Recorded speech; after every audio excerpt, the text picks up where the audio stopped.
It's time to go to film school. Bringing our good friend Joe Fortunato, film study professor. Always appreciate Joe's time with us and love the entertainment piece in the world of movies. And, of course, Election Day is coming up Tuesday. And Joe knows that's the tip of many tongues these days, and that's the road he's going down this morning. So, Joe, why don't I let you take it from there, my friend? Good morning, Ray. Good morning, everybody. And yes, you mentioned it exactly. Election week is next week, and I've got something a little special today. And this is going to be a little different than what we usually do. Usually we focus on one movie. Today we're going to look at a list, and this is a list of the most significant political movies of all time, which was released in the New Republic magazine actually last year. So I'm not sure why they didn't do it in an election year. But nonetheless, and this got a lot of steam because TCM did a whole series, Turner Classic Movies did a whole series on it this past month. So it's been in the news again. I thought we would take a look at it. And this is kind of how this worked. It was an idea from the New Republic magazine. They reached out to noted film critic Jay Hoberman, and then they in turn reached out to over 100 film critics. 79 of them wrote back with their lists, and they came up with this 100 most significant. And I want to stress, it's not best, it's not favorite, it's not most likable, it is most significant. And so that opens it up a little bit. Some of these are pretty obvious, some are relatively obscure. Some would probably be controversial. I encourage everybody, we're only going to do the tip of the iceberg here today, but I encourage everybody to go Google the list on New Republic and look at the full 100 and see, if you agree or not. So with that, I don't want to bury the lead here. So I'm going to start with the top 10. I'm just going to read the top 10. And then after that, I'm going to talk about 5 or 6 movies that I sort of cherry picked from the list that I want to highlight as well. So this is the top 10 that they came up with. Number 10, A Face in the Crowd from 1957, directed by Elia Kazan. This is a great, great film. This probably would have been on my list if they hadn't already put it in the top 10. This is starring Andy Griffith as a speaker who uses television to his advantage. It's as timely today as it was in 1957, and I encourage everybody to check that out. Number 9 is Shoah from 1985. This is a 9.5-hour story about the Jewish people in Europe during the Holocaust. That's a tough watch, but it's there at number 9. Number 8, Do the Right Thing from 1989, directed by Spike Lee. This is one of the great movies of the 80s. It was very controversial at the time. No one can really watch this movie and not have a point of view. And not everybody's point of view is going to be the same. And that's what's really kind of unique about this film. And I love that film, and I encourage everybody to check that out as well. We'll get into some film history ones now. Number 7, Battleship Potemkin from 1925 by Sergei Eisenstein. This is one of the great films of all time. I teach it in my film history class, and this is about a sort of a celebration of the 1905 revolution in Russia. It features the very famous Odessa Steppe sequence that maybe some of you have even seen, even if you don't even know where it came from. It's actually been satirized and parodied a number of times.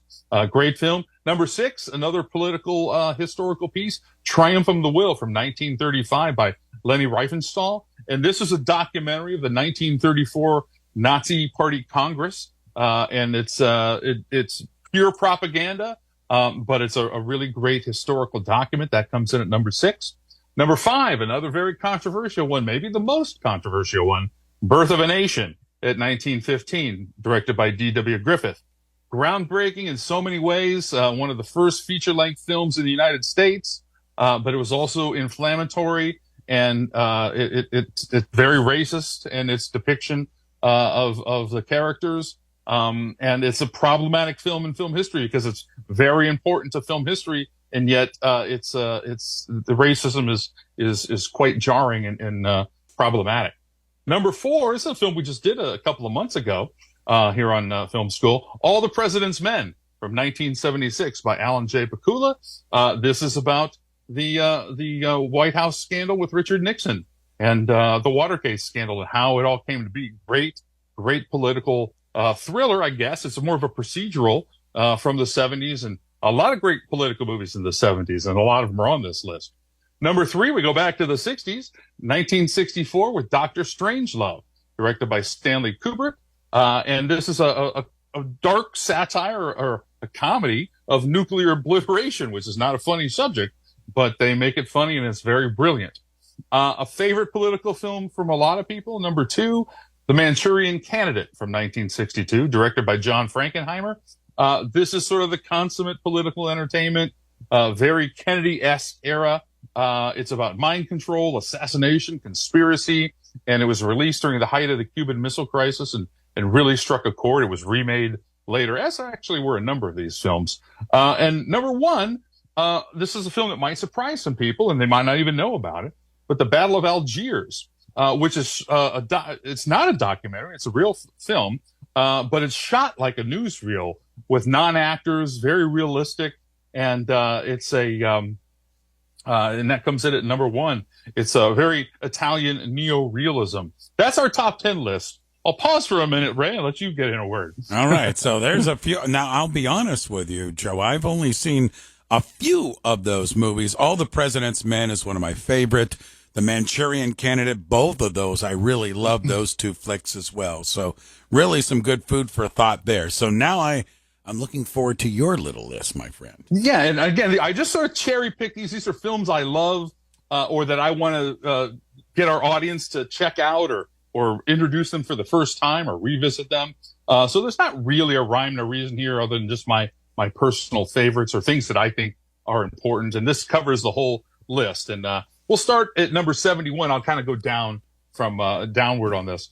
1971, or I'm sorry, number 71 on the list is Being There from 1979, directed by Hal Ashby. I think Hal Ashby is one of the most unsung directors of all time, one of the best directors of the 70s. This is a political satire about a naive gardener in Washington, D.C., who is naive is even generous. He's a bit mentally challenged, and he becomes a political advisor and celebrity for the president. It's sort of like almost Forrest Gump-like in that regard, and it's just wonderful. That's available on Apple and Amazon. Number 59 is All the King's Men from 1949. And this is a great political, film from the golden age of Hollywood. It's sort of based on the life of Louisiana Governor Huey Long, I'm sorry. And it still remains a prominent social, democratic fascist film. It has a whole lot of stuff in there. And I think that's a great one to check out. That's also available on Apple and Amazon. Number 44, a comedy, one of the great comedies by the Marx Brothers, Duck Soup. This is from 1933. And this is where Groucho becomes the leader of a fictional nation of Fredonia, and they declare war on a neighboring country. It's a slapstick. It's got all of the great Marx Brothers comedy, physical and verbal. One of Groucho's great lines in this film is, "If you think this country's bad off now, wait till I get through with it." That's a very terrible Groucho Marx impression, but a great one to look up. Duck Soup by the Marx Brothers.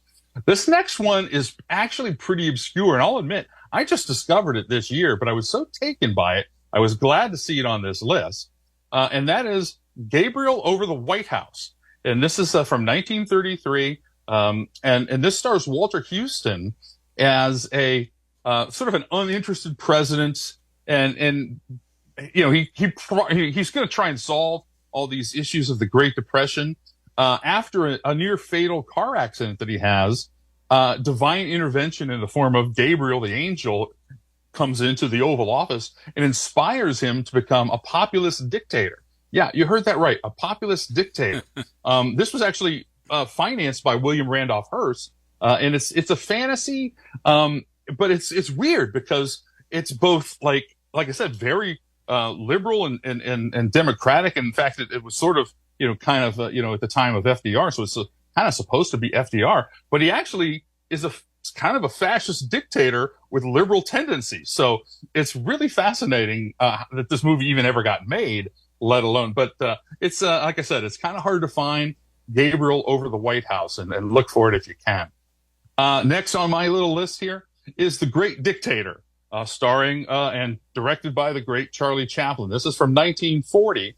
This is a little bit more easily available. It's on Max and Canopy and Hulu. Chaplin, this is his first full talking role. And he plays a dual role as a fascist leader, very easily modeled after Adolf Hitler. Of course, Chaplin already had the mustache going for him. And he took on Adolf Hitler. He also plays a Jewish barber suffering from amnesia. So it's a very biting satire of Hitler and autocracy.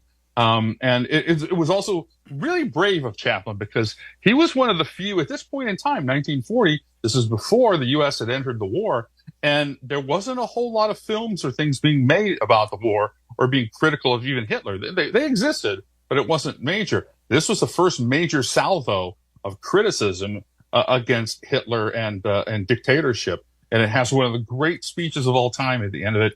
I highly encourage you to check that out. And then the last one on my personal list comes in at number 11. So it just failed to crack the top 10. And this is probably one we're going to do full-blown episode on at some point. Mr. Smith Goes to Washington, 1939, directed by the great Frank Capra, starring the great Jimmy Stewart. And, you know, Capra is known for his sort of like little fantasy films and slices of Americana. And Jimmy Stewart fits that bill just right.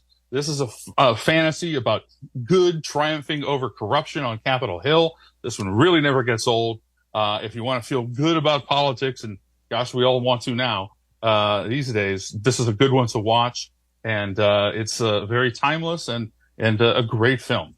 Two great lists there from Film Study Professor Joe Fortunato, the top 100, and then Joe's list. And I agree, Joe, we'll have to do Mr. Smith Goes to Washington in more detail. That's just a terrific flick for sure. All right, good visit, my friend. We've got Election Day coming up on Tuesday. Some good watches for you over the weekend. Well done, Joe. And, of course, you can check that out, WAKR.net. We'll get that posted for you. Joe, thanks for the time, the energy, the insight. We'll do it again next week. Okay, I look forward to it. See you then.